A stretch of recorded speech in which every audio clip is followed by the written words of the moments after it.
ഇന്ന് നമുക്ക് റെസ്ലിംഗിനെ ഏറ്റവും കൂടുതൽ ഇഷ്ടപ്പെടുന്ന 3 പേരുടെ കഥ പറയുന്ന Chathapacha the ring of rowdies എന്ന മലയാള സിനിമയുടെ കഥ നോക്കിയാലോ? കഥയിലേക്ക് കടക്കുന്നതിന് മുൻപ് വീഡിയോ കാണുന്ന കൂട്ടുകാർ ഒന്ന് ലൈക്ക് ചെയ്യാനും സബ്സ്ക്രൈബ് ചെയ്യാത്തവർ ഒന്ന് സബ്സ്ക്രൈബ് ചെയ്യാനും കമന്റ് സെക്ഷനിലെ ഹൈപ്പ് എന്നൊരു ഓപ്ഷൻ ക്ലിക്ക് ചെയ്യാനും മറക്കരുതേ. കഥ തുടങ്ങുമ്പോൾ റെസ്ലിംഗിന് അഡിക്റ്റായ 3 പിള്ളേരെ കാണിക്കുന്നു. അവരുടെ പേര് സാവിയോ, വെട്രി, തോമസ് എന്നിങ്ങനെയാണ്. ഇവർക്ക് 3 പേർക്കും റോൾ മോഡൽ വാൾട്ടർ എന്ന ആളാണ്. വാൾട്ടറിനെ കണ്ടാണ് അവരുടെ മനസ്സിൽ റെസ്ലിംഗിനോട് താല്പര്യം വന്നതും. പണ്ട് കൊച്ചിയിൽ ഗാട്ടാ ഗുസ്തി ഫേമസ് ആയിരുന്ന സമയം മാണി എന്നൊരാൾ ഫേമസ് ആയിരുന്നു അന്ന്. തന്റെ ഓപ്പോണന്റിനെ എല്ലാം മാണി തോൽപ്പിക്കുമായിരുന്നു. അങ്ങനെയുള്ള സമയം എല്ലാ നാട്ടിലും സഞ്ചരിച്ച് ഗുസ്തി മത്സരത്തിൽ പങ്കെടുത്ത തന്റെ ഓപ്പോണന്റിനെ എല്ലാം തോൽപ്പിച്ചിരുന്ന വാൾട്ടർ ആണെങ്കിൽ മാണിയുമായിട്ട് മത്സരിക്കുവാനായും എത്തി. മാണിയെ വാൾട്ടർ തോൽപ്പിച്ചു. ഗ്രാമത്തിന് ഹീറോ ആയിരുന്ന മാണിയെയാണ് വാൾട്ടർ തോൽപ്പിച്ചതും. ഇതെല്ലാം കണ്ടുകൊണ്ടുനിന്ന സാവിയോയും വെട്രിയും തോമസും അന്ന് മുതലാണ് വാൾട്ടറിനെ റോൾ മോഡലായും സ്വീകരിച്ചത്. അന്ന് മുതൽ 3 പിള്ളേർക്കും റെസ്ലിംഗ് ഇഷ്ടമാണ്. ഈ വാൾട്ടർ റെസ്ലിംഗ് ചെയ്തിരുന്നെങ്കിലും ഒരു ഘട്ടത്തിൽ അതെല്ലാം ഉപേക്ഷിച്ച് സർക്കസ് കമ്പനി ആരംഭിച്ചു. നന്നായി മുന്നോട്ടു പോകെ സർക്കസ് കമ്പനിയിൽ തീപിടുത്തമുണ്ടായി. വാൾട്ടറിനെ സപ്പോർട്ട് ചെയ്ത കുറെ പേർ മരണപ്പെട്ടു. അതിൽ 2 പേരുടെ മക്കളെ വാൾട്ടർ രക്ഷപ്പെടുത്തുകയുണ്ടായി. ആ 2 പേരാണ് സാവിയോയും വെട്രിയും. സർക്കസ് കമ്പനി മുഴുവൻ തീപിടിച്ച് നശിച്ചതിനാൽ അതെല്ലാം ഉപേക്ഷിച്ച് വാൾട്ടർ മറ്റൊരു നാട്ടിലേക്കും പോവുകയുണ്ടായി. വാൾട്ടർ രക്ഷിച്ച 2 പിള്ളേരെയും മറ്റൊരാളെ ഏൽപ്പിച്ചിട്ടാണ് വാൾട്ടർ പോയത്. അയാളുടെ മകനാണ് തോമസ്. അന്നു മുതൽ 3 പിള്ളേരും ബെസ്റ്റ് ഫ്രണ്ട്സ് ആണ്. മാത്രമല്ല അവർക്ക് റെസ്ലിംഗ് എന്ന് വെച്ചാൽ ജീവനാ. കളിക്കുന്നത് റെസ്ലിംഗ്, ടിവിയിൽ കാണുന്നത് റെസ്ലിംഗ്, അങ്ങനെയാണ് അവർ 3 പേരും. അങ്ങനെ ഇരിക്കെ ഒരു ദിവസം സാവിയോയും വെട്രിയും തോമസും കൂടി സിനിമ കാണുവാനായിട്ട് തിയേറ്ററിലേക്ക് എത്തി. എന്നാൽ അവിടെ ചെറിയാൻ എന്നൊരു പയ്യനുണ്ടായിരുന്നു. ഈ ചെറിയാൻ സത്യത്തിൽ വാൾട്ടർ തോൽപ്പിച്ച മാണിയിലെ മാണിയുടെ മകനാണ്. ചെറിയാനും ഈ 3 പിള്ളേരും തമ്മിൽ ഒത്തുപോകത്തേയില്ല. ഇവർക്കിടയിൽ ചെറിയൊരു ശത്രുതയുണ്ട്. അതുകൊണ്ട് തന്നെ ചെറിയാനാണെങ്കിലോ തന്റെ ഡ്രൈവറിനോട് അവര് 3 പേരെയും തല്ലുവാനായും പറഞ്ഞു. മാത്രമല്ല ചെറിയാൻ വന്ന കാറിന്റെ മുകളിലായിട്ട് ഈ പയ്യന്മാർ കയറിയിരുന്നതും ചെറിയാൻ ഒട്ടും ഇഷ്ടമായതേയില്ല. പക്ഷേ ഈ 3 പേരും വെറുതെ വിടുമോ? ഇല്ല. റെസ്ലിംഗൊക്കെ നന്നായിട്ട് അറിയാവുന്ന ഈ പിള്ളേരാണെങ്കിൽ ഡ്രൈവറിനെ പഞ്ഞിക്കിട്ടു. മാത്രമല്ല ചെറിയാനിട്ടും ചെറുതായിട്ടൊന്ന് കൊടുക്കുകയാണ്. അതോടുകൂടി അതാകെ പ്രശ്നമായി. തോമസിന്റെ അച്ഛനും അമ്മയ്ക്കും ആകെ ദേഷ്യം വരികയും ഇനി ആ നാട്ടിൽ നിൽക്കണ്ട എന്ന് തീരുമാനിച്ച് തോമസിന്റെ അച്ഛനും അമ്മയും അവനെയും കൂട്ടി അവിടെ നിന്ന് പോവുകയുണ്ടായി. പോകുന്നതിന് മുൻപായിട്ട് ചെറിയാനെയും സാവിയോയും മറ്റൊരാളിനെ ഏൽപ്പിച്ചിട്ടാണ് പോകുന്നത്. അങ്ങനെ വർഷങ്ങൾ കടന്നുപോയി. ഇപ്പോൾ സാവിയോയെ കാണിക്കുകയാണ്. സാവിയോയാണ് നമ്മുടെ കഥാനായകൻ. സാവിയോയ്ക്ക് ഒരു മകളുമുണ്ട്. മകളുടെ പേര് റോസമ്മ എന്നാണ്. അമ്മയില്ലാത്തത് കൊണ്ട് തന്നെ അച്ഛനായും അമ്മയായും നിന്ന് റോസമ്മയെ വളർത്തുന്നത് സാവിയോയാണ്. സാവിയോയ്ക്ക് റോസമ്മ എന്നാൽ ജീവനാണ്. അങ്ങനെ ഇരിക്കെ ഒരു ദിവസം സാവിയോയും റോസമ്മയും കൂടി ബൈക്കിൽ പോവുകയായിരുന്നു. അവരെ ആരോ ഫോളോ ചെയ്യുന്നു. അത് മനസ്സിലാക്കി സാവിയോയാണെങ്കിൽ ആളിനെ പിടികൂടുകയും ആരാടാ നീ എന്ന് ചോദിച്ച് അവനെ ഒരുപാട് തല്ലുകയും ചെയ്തു. അപ്പോഴാണ് സാവിയോ ഞെട്ടിപ്പോകുന്നത്. അത് മറ്റാരുമല്ല, കുഞ്ഞിലെ അവനെ വിട്ടുപോയ അവന്റെ ഏറ്റവും അടുത്ത കൂട്ടുകാരനായ തോമസ് തന്നെയാണ്. തോമസ് ആണെന്ന് മനസ്സിലാക്കിയതും സാവി അവനോട് ഒരുപാട് മാപ്പ് പറയുന്നു. അങ്ങനെ പഴയ ഫ്രണ്ട്സ് വീണ്ടും ഒന്നിച്ചിരിക്കുകയാണ്. അപ്പോഴാണ് ഇനി 3-മത്തവനെ കുറിച്ച് അവർ ചിന്തിക്കുന്നതും. അവന്റെ പേര് വെട്രി എന്നല്ലേ? വെട്രി എവിടെയാണെന്ന് തോമസ് ചോദിക്കുന്ന സമയത്താണ് വെട്രി എവിടെയാണെന്ന് കാണിക്കുന്നത്. സത്യത്തിൽ വെട്രി ഇപ്പോൾ ഒരു ചെറിയൊരു കേസിൽപ്പെട്ട് ജയിലിലാണ്.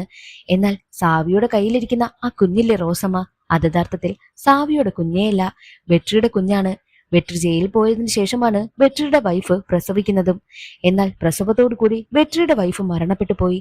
അന്നു മുതൽ ആ കുഞ്ഞിനെ വളർത്തുന്നത് സാവിയോയാണ്. അച്ഛനായും അമ്മയായും ആ കുഞ്ഞിന്റെ എല്ലാ കാര്യവും നോക്കുന്നത് സാവിയോയായിരുന്നു. സാവിയോ വർക്ക് ചെയ്തിരുന്നത് ഒരു ബോട്ടിലായിരുന്നു. എന്നാൽ ആ ബോട്ട് മറ്റൊരാൾ ലീസിനെടുത്തത് കൊണ്ട് തന്നെ സാവിയോയ്ക്ക് ജോലി നഷ്ടമായി. ഇനി അടുത്തതായിട്ട് എന്ത് ജോലി ചെയ്യുമെന്നൊക്കെ സാവിയോ തോമസിനൊപ്പം ഇരുന്ന് ചിന്തിക്കുന്ന സമയത്തായിരുന്നു ടിവിയിൽ റെസ്ലിംഗ് കാണുന്നതും. നമുക്ക് റെസ്ലിംഗ് നടത്തി കാശ് സമ്പാദിച്ചാലോ എന്ന് സാവിയോ ചോദിക്കുന്നു. അതിനു വേണ്ടിയിട്ട് ഒരുപാട് ആളുകളും കാര്യങ്ങളൊക്കെ വേണ്ടേ? അത് നമ്മൾ എവിടെ നിന്ന് ഒപ്പിക്കുമെന്നും തോമസ് ചോദിക്കും. അതൊക്കെ റെഡിയാക്കാമെന്നും സാവിയോ പറയുകയാണ്. സാവിയോയുടെ കുറച്ച് ഫ്രണ്ട്സ് ഒക്കെ ചെറിയ കേസിൽപ്പെട്ട് ജയിലിലായിരുന്നു.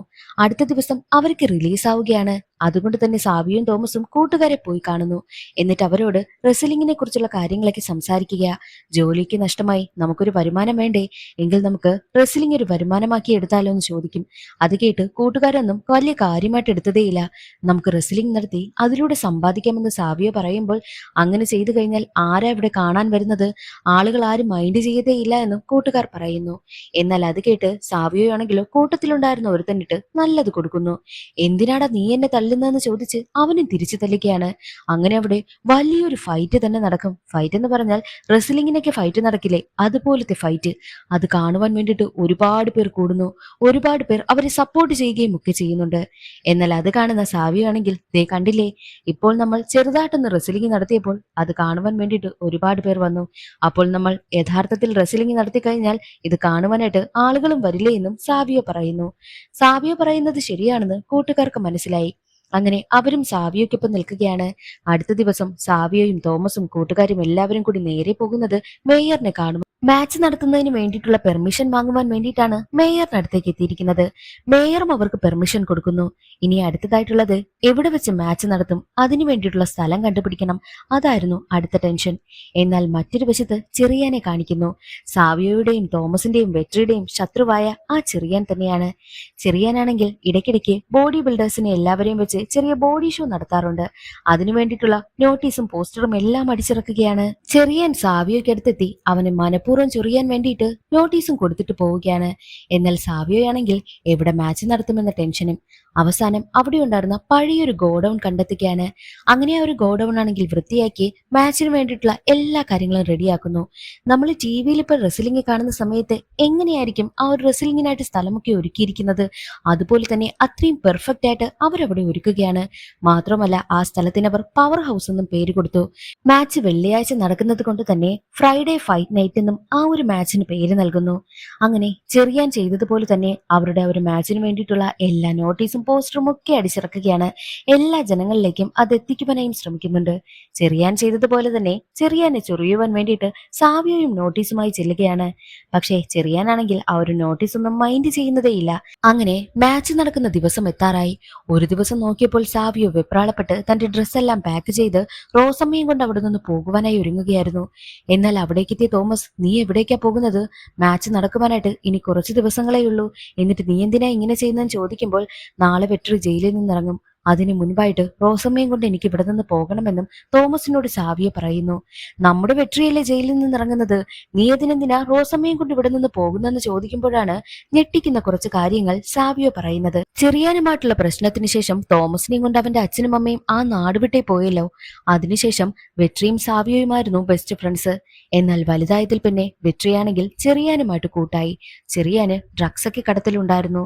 അതിന് വെട്രിക്കും നല്ല ഇൻട്രസ്റ്റ് ആയി അവനും അതിനൊപ്പം ചേരുകയാണ്. എന്നാൽ വെട്രി വിവാഹം കഴിച്ച് അവന് ജാസ്മിൻ എന്നൊരു ഭാര്യ ഉണ്ടായിരുന്നു. പക്ഷേ ഭാര്യയുണ്ട് എന്നുള്ളൊരു ബോധം പോലും വെട്രിക്കില്ലായിരുന്നു. അവൻ എപ്പോഴും ഡ്രഗ്സ് കടത്തുന്നതിൽ ഇൻട്രസ്റ്റ് ആയിട്ട് തന്നെ നിൽക്കുകയാണ്. ഭാര്യ പ്രഗ്നന്റ് ആയിട്ടും അവൻ ഭാര്യയെ കാണുവാനോ അവളുടെ കാര്യങ്ങൾ കെയർ ചെയ്യുവാനോ ഒന്നും തന്നെ മൈൻഡ് കാണിച്ചതേയില്ല. ജാസ്മിൻ പ്രസവിക്കുവാനായി പോകുന്ന ദിവസവും വെട്രി ഡ്രഗ്സ് ഒക്കെ കടത്തുന്നതിൽ ബിസിയായിരുന്നു. അവൻ അതിലാണ് ഏറ്റവും കൂടുതൽ ഇൻട്രസ്റ്റും. എന്നാൽ അത് മനസ്സിലാക്കിയ ജാസ്മിൻ ആണെങ്കിൽ ഇനി ഒരിക്കലും അവൻ ഇവിടേക്ക് തിരിച്ചു വരരുതെന്ന് പറഞ്ഞ് സാവിയോയോട് പരാതി പറയുന്നു. സാവിയോയ്ക്ക് അത് കേട്ട് വല്ലാതെ സങ്കടം വരികയാണ്. തന്റെ ഏറ്റവും അടുത്ത കൂട്ടുകാരൻ ഈ ഒരു അവസ്ഥയിൽ എത്താൻ കാരണം ചെറിയാനല്ലേ, അതുകൊണ്ട് അവനെ പോലീസിന് ഒറ്റുകൊടുക്കണമെന്നും സാവിയോ തീരുമാനിക്കുന്നു. ചെറിയാന്റെ കാര്യം പോലീസിനെയും മേയറിനെയും സാവിയോ അറിയിക്കുന്നു. ചെറിയാൻ എവിടെയാണുള്ളതെന്നും പോലീസുകാർക്ക് പറഞ്ഞു കൊടുക്കുകയാണ്. അങ്ങനെ സാവിയോ പറഞ്ഞ സ്ഥലത്തേക്ക് പോലീസ് ഉദ്യോഗസ്ഥരെത്തും. പക്ഷേ അവിടെ ഉണ്ടായിരുന്നത് വെട്രിയായിരുന്നു. വെട്രിയെ പോലീസുകാർ അറസ്റ്റ് ചെയ്തുകൊണ്ട് പോവുകയും ചെയ്യുന്നു. ചെറിയാനെ പെടുത്താൻ വേണ്ടിയിട്ടാണ് സാവിയോ അത് ചെയ്തതെങ്കിലും പെട്ടത് വെട്രിയായിരുന്നു. ആ ഒരു കുറ്റബോധം ഇന്നും സാവിയോയ്ക്കുണ്ട്. നാളെയാണ് വെട്രി റിലീസ് ആകുന്നത്. അവൻ വന്നു കഴിഞ്ഞാൽ ആകെ പ്രശ്നമാകും. അതിനു മുൻപ് റോസമ്മയും കൊണ്ട് ഇവിടെ നിന്ന് പോകണമെന്നുമാണ് സാവിയോ പറയുന്നത്. അത് കേട്ട് തോമസ് ചോദിക്കും, നീയാണ് ഒറ്റിക്കൊടുത്തതെന്നുള്ള കാര്യം വെട്രിക്ക് അറിയത്തില്ലല്ലോ. അഥവാ നീ ഇവിടെ നിന്നിപ്പോൾ പോയി കഴിഞ്ഞാൽ ഉറപ്പായിട്ടും നീയാണ് അതിന് പിന്നിലെന്ന് വെട്രി സംശയിക്കും. അതിനേക്കാൾ നല്ലത് നീ ഇവിടെ നിന്ന് പോകരുത്. അവൻ വന്നു കഴിയുമ്പോൾ സമയം പോലെ അവന് നമുക്ക് കാര്യങ്ങളൊക്കെ പറഞ്ഞ് മനസ്സിലാക്കാം. അതുകൊണ്ട് നീ എടുത്തുചാടി ഒന്നും ചെയ്യരുതെന്നും തോമസ് പറയുന്നു. തോമസ് പറഞ്ഞത് ശരിയാണെന്ന് സാവിയോ ചിന്തിക്കും. അവനും അതിന് സമ്മതിക്കുകയാണ്. ആ ഒരു സീൻ അവിടെ കട്ടായി ചെറിയാനെയാണ് കാണിക്കുന്നത്. ചെറിയാൻ ബോഡി ബിൽഡേഴ്സിന്റെ ഷോ നടത്തുവാനായി പോവുകയാണല്ലോ. അങ്ങനെ അന്നേ ദിവസം രാത്രി ആ ഷോ നടക്കുകയാണ്. പക്ഷേ ഷോ കാണുവാൻ വേണ്ടിയിട്ട് ആരും തന്നെ ഉണ്ടായിരുന്നില്ല. കുറച്ചാളുകൾ മാത്രമേ ഉണ്ടായിരുന്നുള്ളൂ. കുറെ ആളുകൾ കൂടി വരട്ടെ, എന്നിട്ട് നമുക്ക് നടത്താമെന്നും ചെറിയാൻ പറയും. എന്നാൽ എത്ര നോക്കിയിട്ടും ആരും വരുന്നതേയില്ല. ആരും വരാത്തതിന് പിന്നിലെ കാരണം എന്തെന്നാൽ സാവിയോയും കൂട്ടരും ഒരു പണി ചെയ്തു. ഫ്രീ ആയിട്ട് ബിയർ കൊടുക്കുകയാണ്. ഇന്ന സമയത്ത് പവർ ഹൗസിലേക്ക് എത്തിക്കഴിഞ്ഞാൽ ഫ്രീ ആയിട്ട് ബിയർ കിട്ടുമെന്നും അവർ പരസ്യം ചെയ്തു. ആ പരസ്യം കണ്ടിട്ടാണ് ചെറിയാന്റെ ആ ഒരു ബോഡി ഷോയിൽ പങ്കെടുക്കാതെ എല്ലാവരും നേരെ പവർ ഹൗസിലേക്ക് എത്തിയിരിക്കുന്നത്. എല്ലാവരും ഫ്രീ ആയിട്ട് കിട്ടുന്ന ബിയർ ഒക്കെ വാങ്ങുകയാണ്. എന്നാൽ അവിടെ നടക്കാൻ പോകുന്ന കാര്യം എന്താണെന്ന് ആർക്കും തന്നെ അറിയത്തേയില്ല. കൃത്യമായിട്ട് കുറെ ആളുകൾ വന്നു എന്ന് ഉറപ്പുവരുത്തിയ ശേഷം റെസ്ലിംഗ് ആരംഭിക്കും. അങ്ങനെ മാച്ച് തുടങ്ങുകയാണ്. ടിവിയിൽ റെസ്ലിംഗ് കാണുമ്പോൾ എങ്ങനെയാണ് അതുപോലെ തന്നെയുള്ള എല്ലാ സെറ്റപ്പും അവിടെ ഉണ്ടായിരുന്നു. പക്ഷേ വന്നവരെല്ലാവരും ഫ്രീ ആയിട്ട് ബിയർ കിട്ടുമെന്ന് കരുതി വന്നവരല്ലേ. അതുകൊണ്ട് ആരും തന്നെ മാച്ച് മൈൻഡ് ചെയ്യുന്നതേയില്ല. ഫ്രീ ആയിട്ട് കിട്ടിയ ബിയറും കുടിച്ചുകൊണ്ടിരിക്കുക. അതേസമയം തന്നെ അടുത്തൊരു കാര്യം അനൗൺസ് ചെയ്യുകയാണ്. ഇനി അടുത്തതായിട്ട് മത്സരിക്കാൻ പോകുന്നത് ഒരാണും ഒരു പെണ്ണുമാണെന്ന്. അത് കേൾക്കുന്ന ആളുകളാണെങ്കിൽ ഒരാണും പെണ്ണും എങ്ങനെയാ മത്സരിക്കുന്നത്, എന്തായാലും പെണ്ണ് തോൽക്കുമെന്നൊക്കെ തന്നെ അവരത് പ്രഡിക്റ്റ് ചെയ്യുന്നു. അങ്ങനെ വീണ്ടും മാച്ച് ആരംഭിച്ചു. പെണ്ണും പയ്യനും ഒരുപോലെ തന്നെ ഫൈറ്റ് ചെയ്യുകയാണ്. പെണ്ണ് ആ പയ്യൻ എങ്ങനെ ഫൈറ്റ് ചെയ്യുന്നോ അതുപോലെ തന്നെയാണ് അവളും കൂടെ നിൽക്കുന്നതും. അത് കാണുന്ന ആളുകൾക്കൊക്കെ വളരെ ഇൻട്രസ്റ്റ് ആകുന്നു. റിങ്ങിന് ചുറ്റും വന്ന് നിൽക്കുന്നു. അവസാനം വലിയ ഫൈറ്റിനൊടുവിൽ പെണ്ണ് തന്നെയാണ് ജയിക്കുന്നത്. രണ്ടാമത്തെ ഫൈറ്റ് അനൗൺസ് ചെയ്യുകയാണ്. രണ്ടാമത്തെ ഫൈറ്റിനായി എത്തിയിരിക്കുന്നത് നമ്മുടെ കഥാനായകനായ സാവിയോ. പക്ഷേ സാവിയോയ്ക്ക് ഓപ്പോസിറ്റ് മത്സരിക്കുന്ന ആ പയ്യൻ എത്തിയിട്ടില്ല. സാവിയോയുടെ ഓപ്പോണന്റ് തന്റെ കാമുകിയും കൊണ്ട് ഒളിച്ചോടി പോയത് കൊണ്ടാണ് ഇങ്ങനെ ഒരു പ്രശ്നമുണ്ടായത്. എന്ത് ചെയ്യുമെന്ന് ചിന്തിച്ചു നിൽക്കുകയാ. ഇനി എങ്ങനെയായിരിക്കും മാച്ച് മുന്നോട്ട് പോകുന്നതെന്ന് അവിടെ കൂടി നിൽക്കുന്നവരും ചിന്തിക്കുന്നു. അപ്പോഴാണ് ഓപ്പോണന്റായിട്ട് നമ്മുടെ തോമസ് ചാടി വീഴുന്നത്. തോമസിന് സത്യത്തിൽ ആസ്മയുണ്ട്. ഈ കാര്യം നന്നായിട്ട് സാവിയോയ്ക്കും അറിയാം. തോമസുമായിട്ട് എങ്ങനെ മത്സരിക്കുമെന്നും സാവിയോ ചിന്തിക്കുകയാണ്. അങ്ങനെ അവിടെ കൂടി നിൽക്കുന്നവരെ കബളിപ്പിക്കും വിധമാണ് അവർ ഫൈറ്റ് ചെയ്യുന്നതും. തോമസിനോട് സാവിയോ പറയുന്നുണ്ട്, ഇതെന്തായാലും മുന്നോട്ട് കൊണ്ടുപോകണ്ട, എങ്ങനെയെങ്കിലും അവസാനിപ്പിക്കാമെന്ന്. പക്ഷേ കൂടി നിൽക്കുന്നവർക്ക് ഇവരുടെ ഫൈറ്റ് കണ്ട് ഇൻട്രസ്റ്റ് നഷ്ടമാവുകയാണ്. അത് മനസ്സിലാക്കി തോമസ്, ഇനി എന്തായാലും നീ എന്നെ തല്ലാതിരുന്നു കഴിഞ്ഞാൽ ഇവർക്ക് എല്ലാവർക്കും ഇൻട്രസ്റ്റ് പോകും. അതുകൊണ്ട് ഞാൻ പറയുന്നത് പോലെ എന്നെ തല്ലണമെന്നും തോമസ് പറയുന്നു. അങ്ങനെ തോമസ് പറഞ്ഞതുപോലെ തന്നെയാണ് സാവിയോ തോമസിനെ തല്ലുന്നത്. ഒറിജിനലായിട്ട് അവർ ഫൈറ്റ് ചെയ്യുക. ഇനി ആ ഫൈറ്റ് അവസാനിപ്പിക്കണമല്ലോ, ഒരു വിന്നർ വേണം. തോമസ് സാവിയോട് നീ എന്നെ അടിച്ചിട്, നീ വിന്നർ ആകണമെന്നും പറയുന്നു. അങ്ങനെ പറഞ്ഞതുപോലെ തന്നെ സാവിയോയും വിന്നർ ആവുകയാണ്. അതേസമയം തന്നെയായിരുന്നു ജയിലിൽ നിന്നിറങ്ങിയ വെട്രി തന്റെ ഏറ്റവും അടുത്ത സുഹൃത്തുക്കളായ തോമസിനെയും സാവിയോയും കാണുവാൻ വേണ്ടിയിട്ട് പവർ ഹൗസിലേക്ക് എത്തുന്നത്. വെട്രിയെ കണ്ട സാവിയോയ്ക്ക് ഒരുപാട് നാൾക്ക് ശേഷം തന്റെ സുഹൃത്തിനെ കണ്ട സന്തോഷവും അതോടൊപ്പം ഇനി താനാണ് ഒറ്റുകൊടുത്തതെന്ന് അറിഞ്ഞു കഴിഞ്ഞാൽ എങ്ങനെയായിരിക്കും അവന്റെ പ്രതികരണം എന്നറിയാത്ത ടെൻഷനും ഉണ്ടായിരുന്നു. പക്ഷേ വെട്രിയുടെ പെരുമാറ്റത്തിൽ നിന്നും അവൻ ഒരു കാര്യവും അറിഞ്ഞിട്ടില്ല എന്നും സാവിയോയ്ക്ക് മനസ്സിലായി. പഴയതുപോലെ തന്നെ കൂട്ടുകാരോടൊക്കെ വന്ന് വെട്രി സംസാരിച്ചു കൊണ്ട് നിൽക്കുകയാണ്. ഒപ്പം തോമസിനും സാവിയോയ്ക്കും അടുത്തെത്തി സ്നേഹത്തോടു കൂടി തന്നെ സംസാരിക്കുന്നു. വെട്രി ഒന്നും അറിഞ്ഞിട്ടില്ല എന്ന് ആലോചിച്ച് സാവിയോ സമാധാനിക്കുന്നു. അങ്ങനെ വെട്രി വന്നത് ആഘോഷമാക്കുകയാണ് മൂന്നുപേരും. അവർ മദ്യപിച്ചാണ് അന്നേ ദിവസം കിടന്നുറങ്ങിയതും. അടുത്ത ദിവസം മൂന്നുപേരും ഉറക്കമുണരുവാനായിട്ട് ഒരുപാട് താമസിക്കുന്നു. സാവിയോ എഴുന്നേൽക്കാൻ ലേറ്റ് ആയതുകൊണ്ട് തന്നെ റോസമ്മ സാവിയോ അന്വേഷിച്ചു വരും. സാവിയോയ്ക്ക് അടുത്തായിട്ട് ഒരാൾ കിടക്കുന്നത് റോസമ്മ കാണുന്നു. അതാരെന്ന് നോക്കുന്ന സമയത്താണ് തന്റെ അച്ഛനാണെന്നുള്ള കാര്യം റോസമ്മയ്ക്ക് മനസ്സിലായത്. അന്നാണ് വെട്രിയും റോസമ്മയെ ആദ്യമായിട്ട് കാണുന്നതും. ആ ഒരു സീൻ അവിടെ കട്ടായി. പിന്നീട് കാണിക്കുന്നത് വെട്രി വീണ്ടും പോയിരിക്കുന്നത് ചെറിയാൻ അടുത്തേക്കാണ്. ഇത്രയും പ്രശ്നമുണ്ടായിട്ടും വെട്രിയാണെങ്കിൽ അതിൽ നിന്ന് മാറിയതേയില്ല. ചെറിയാനൊപ്പം തന്നെയാണ് വെട്രി കറങ്ങി നടക്കുന്നതും. വെട്രി ജാസ്മിനെ പ്രണയിച്ച് വിളിച്ചിറക്കിക്കൊണ്ട് പോയാണ് വിവാഹം കഴിച്ചത്. അന്നു മുതൽ ജാസ്മിന്റെ രണ്ട് സഹോദരങ്ങളായ ജിൻസനും ജോൺസനും വെട്രിയോട് നല്ല ദേഷ്യമാണ്. ആ ഇടയ്ക്കാണ് വെട്രി ജയിലിൽ പോയ കാര്യവും ജാസ്മിൻ മരണപ്പെട്ട കാര്യവും ഒക്കെ അവളുടെ സഹോദരങ്ങൾ അറിഞ്ഞത്. എങ്ങനെയെങ്കിലും വെട്രി പുറത്തു വന്നു കഴിഞ്ഞാൽ അവനെ കൊല്ലണമെന്ന വാശിയിലാണ് അവർ രണ്ടുപേരും നടക്കുന്നത്. ആ ഇടയ്ക്കാണ് വെട്രി ഇപ്പോൾ ഉള്ളത് സാവിയോയ്ക്കൊപ്പമാണെന്നുള്ള കാര്യവും ജിൻസനും ജോൺസനും അറിഞ്ഞത്. മാത്രവുമല്ല സാവിയോ റെസ്ലിംഗ് മാച്ച് നടത്തുന്ന കാര്യവും ഇവർ രണ്ടുപേരും അറിയുന്നു. അതെങ്ങനെയെങ്കിലും നിർത്തിക്കണം, അതിനായിട്ട് ആ ഒരു സ്ഥലം വിൽക്കണമെന്നും അവർ തീരുമാനിക്കുന്നു. അങ്ങനെ മേയറിനടുത്തെത്തി ആ ഒരു സ്ഥലം വിൽക്കുന്നതിനെ കുറിച്ചുള്ള കാര്യങ്ങളൊക്കെ സംസാരിക്കും. അതിനുശേഷം നേരെ വരുന്നത് സാവിയോയ്ക്കടുത്തേക്കാണ്. നിങ്ങൾ എന്തായാലും ഈ ഒരു മാച്ച് നടത്തുന്നത് അവസാനിപ്പിക്കണം, ഞങ്ങൾ ആ സ്ഥലം വിൽക്കാനായി പോവുകയാണെന്ന് പറഞ്ഞ് സാവിയോയെ വിരട്ടുന്നു. അതേസമയം സാവിയോ ഇനി അടുത്തതായിട്ട് എന്ത് ചെയ്യുമെന്ന് ചിന്തിച്ചു നിൽക്കുന്ന സമയമായിരുന്നു അവിടേക്ക് വെട്രി വരുന്നത്. വെട്രിയാണെങ്കിൽ ജിൻസനെയും ജോൺസനെയും ഒരുപാട് തല്ലുന്നു. വെട്രി തല്ലുന്നത് കാണുന്ന സാവിയോ ആണെങ്കിൽ നീ നന്നായിട്ട് ഫൈറ്റ് ചെയ്യുന്നല്ലോ, അടുത്ത ഫൈറ്റിൽ നീ മത്സരിക്കണമെന്നും സാവിയോ പറയുന്നു. ഒന്നാമത് സാവിയുടെ ടീമിൽ ആള് കുറവാണല്ലോ.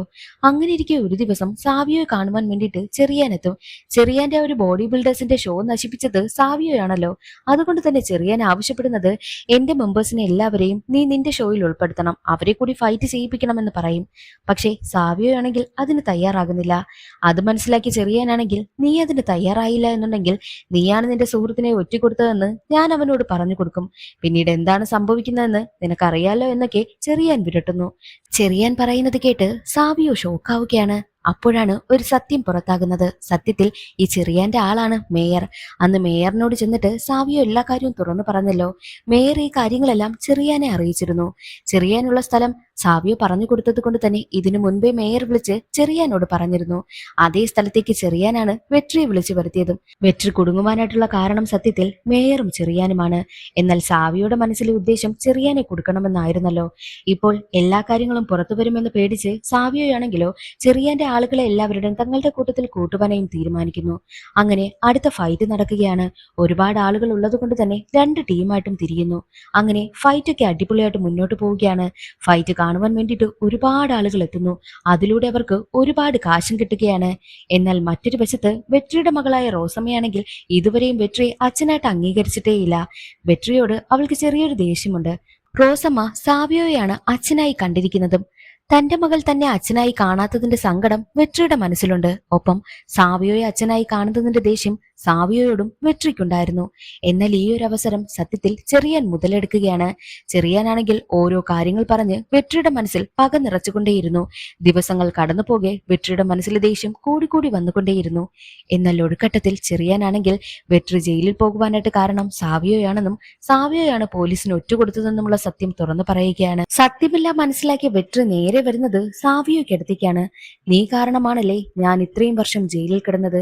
എന്റെ ഭാര്യയ്ക്കൊപ്പമോ എന്റെ മകൾക്കൊപ്പമോ എനിക്ക് ജീവിക്കാൻ കഴിയാതെ വന്നതിന് പിന്നിൽ നീയാണല്ലേ കാരണമെന്ന് ചോദിച്ചാണ് വെട്രിയാണെങ്കിൽ സാവിയോയുമായിട്ട് ഫൈറ്റ് ചെയ്യുന്നത്.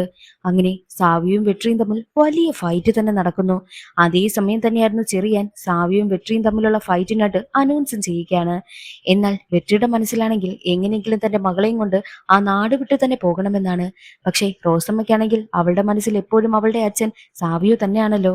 അവൾ അച്ഛനായിട്ട് വെട്രിയെ അംഗീകരിച്ചിട്ട് പോലുമില്ല. എത്ര തന്നെ വെട്രി തന്റെ മകളെ പറഞ്ഞ് മനസ്സിലാക്കാൻ ശ്രമിച്ചിട്ടും നടക്കുന്നതുമില്ലായിരുന്നു. മാത്രമല്ല സാവിയോ കാര്യങ്ങളെല്ലാം പതിയെ പതിയെ വെട്രിയെ പറഞ്ഞ് മനസ്സിലാക്കാമെന്ന് വിചാരിച്ചിട്ടും വെട്രി അതൊന്നും കേൾക്കുന്നതേയില്ല. അതിനിടയിലായിരുന്നു ചെറിയാൻ അവർ തമ്മിലുള്ള ഫൈറ്റിനെ കുറിച്ച് അനൗൺസ് ചെയ്തതും. ഇനി എന്തായാലും ഫൈറ്റ് ചെയ്തല്ലേ പറ്റൂ. ഫൈറ്റ് കാണുവാൻ വേണ്ടിയിട്ട് ഒരുപാട് പേർ വരികയും ചെയ്യും.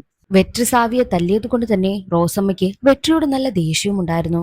അങ്ങനെ പറഞ്ഞ ദിവസം ഫൈറ്റിന് വേണ്ടിയിട്ട് 2 പേരും എത്തുകയാണ്. വലിയ ഫൈറ്റ് തന്നെ നടക്കുന്നു. ഫൈറ്റ് കാണുവാൻ വേണ്ടിയിട്ടും ഒരുപാട് പേർ എത്തിയിട്ടുണ്ട്. എന്നാൽ ഫൈറ്റ് നടക്കുന്ന സമയത്ത് വെട്രിയാണെങ്കിൽ വേണമെന്ന് വെച്ചാണ് സാവിയെ നന്നായിട്ട് തല്ലുന്നതും സാവിയോയും വിട്ടുകൊടുക്കാതെ തിരികെ തല്ലുന്നു. തന്റെ കൂട്ടുകാരനെ ഇങ്ങനെ തല്ലുന്നതിൽ സാവിയോയ്ക്ക് നല്ല സങ്കടമുണ്ട്. അതുകൊണ്ട് തന്നെ ഒരു ഘട്ടത്തിൽ സത്യമെല്ലാം അവനെ അറിയിക്കണമെന്ന് ചിന്തിച്ച് സാവിയോ വെട്രിയെ ലോക്ക് ചെയ്യുന്നു. നടന്ന കാര്യങ്ങളെല്ലാം വെട്രിയോട് തുറന്നു പറയുകയാണ്.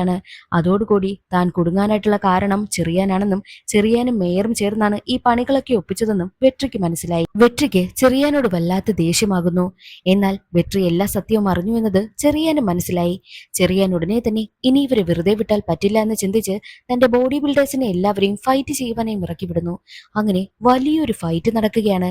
എന്നാൽ അവിടേക്ക് പെട്ടെന്ന് തന്നെ ഒരു കട്ട പറന്നു വരികയാണ്. ആ കട്ട വന്ന് വീണത് ചെറിയാന്റെ കൂട്ടാളിയുടെ ദേഹത്തേക്കും.